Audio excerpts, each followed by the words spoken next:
ओम नमः शिवाय। गुरु जी सदा सहाय। गुरु जी हमें बहुत सी बातें जीवन में सिखा के गए हैं, जिनका हमें जीवन में ज़रूर फॉलो करना चाहिए।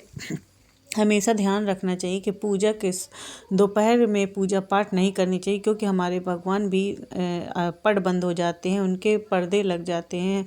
इसलिए हमें इस बात का विशेष ध्यान रखना चाहिए। आरती करने के बाद पूजा विधि नहीं करनी चाहिए। जब आरती हो जाती है उसके बाद हमें पूजा नहीं करनी चाहिए।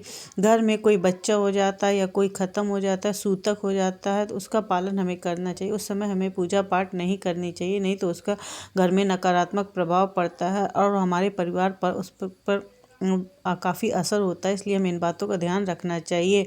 ग्रहण के समय भी पूजा पाठ नहीं की जाती है।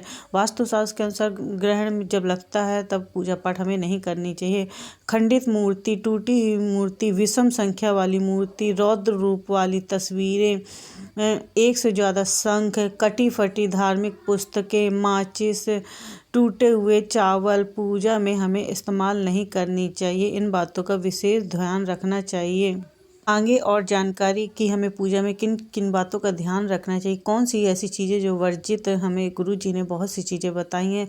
इसे आप देखने और सुनने के पहले लाइक शेयर सब्सक्राइब जरूर करें। पहला नंबर, गणेश को कभी भी तुलसी नहीं चढ़ाई, गणेश भगवान को कभी भी तुलसी नहीं चढ़ाई जाती है।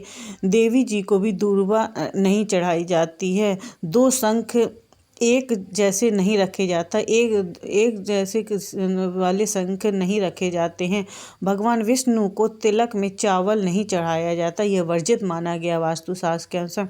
घर के अंदर शिवलिंग नहीं रखे जाते हैं, ज़्यादा बड़े नहीं रखे जाते।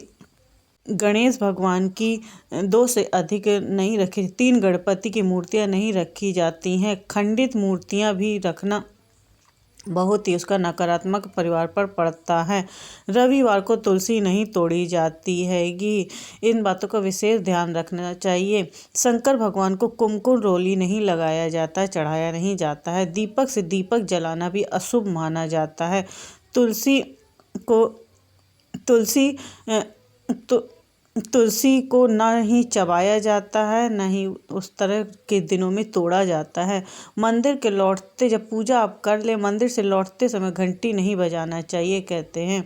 सुहागिन महिलाओं को चंदन का तिलक कभी नहीं लगाना चाहिए। कुछ बातें हैं, हमें इन बातों पर बहुत से लोग ध्यान नहीं देती। स्त्रियों को खास तौर से घर की लक्ष्मी मानी जाती है, उनको इन विशेष बातों का ध्यान रखना चाहिए, क्योंकि वह हमारे घर की लक्ष्मी मानी जाती हैं और वही घर को चलाने में ज़्यादा उनका दायित्व होता है। क्योंकि पुरुष घर में पूजा पाठ सुबह करके चले जाते हैं, उनको काम करना होता है। घर में महिलाएं इन बातों का विशेष ध्यान रखें तो घर में बरकत बनी रहती है और घर में शांति बनी रहती, क्लेश नहीं आता, घर में सकारात्मकता का विकास होता है, प्रभु का आशीर्वाद बना रहता है। और कहीं ना कहीं किसी न किसी रूप में इन गलतियों के कारण परिवार के किसी न किसी सदस्यों के कहीं बीमार होते हैं, कहीं कुछ परेशानियाँ आती हैं। इसलिए इन वर्जित कामों से हमें दूर रहना चाहिए और ध्यान दे के अगर हम करना चाहें तो इन चीज़ों पर हमेशा ध्यान रख के करें। अगर तो ये ऐसी चीज़ें नहीं हैं जिन्हें हम नहीं कर सकते हैं या किसी को दिक्कत हो, इसलिए हमें इन बातों का ज़रूर ध्यान रखना चाहिए। गणेश जी को जैसे तुलसी नहीं चढ़ाई जाती है, दुर्गा देवी को नहीं चढ़ाया, एक से ज़्यादा शंख लोग ध्यान नहीं देते और मंदिर में रख लेते हैं सजाने के रूप में ही, या मंदिर हमारा बहुत सुंदर लगे। तो ये चीज़ें हमें देखने में तो अच्छी लगती हैं, पर उसका प्रभाव गलत पड़ता है परिवार के सदस्यों पर। खंडित मूर्ति जैसे थोड़ी सी टूट जाती है, हमारा मन नहीं होता है कि हम बहुत दिनों से इसकी पूजा कर रहे हैं, पर इसका विसर्जन कर देना चाहिए। अगर टूट गई है तो आप अपने मंदिर से हटा देना चाहिए।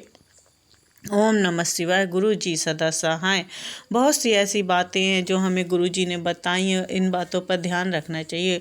और आपको अगर ये वीडियो थोड़ा भी अच्छा लगा हो तो लाइक शेयर सब्सक्राइब ज़रूर करें। समय निकाल के हमारे इस वीडियो को ज़रूर देखें और शेयर भी करें, सब्सक्राइब भी करें। ओम नमः शिवाय। अब लास्ट समय हम 11 बार जाप करेंगे गुरु जी का। ओम नमः शिवाय। गुरु जी सदा सहाय।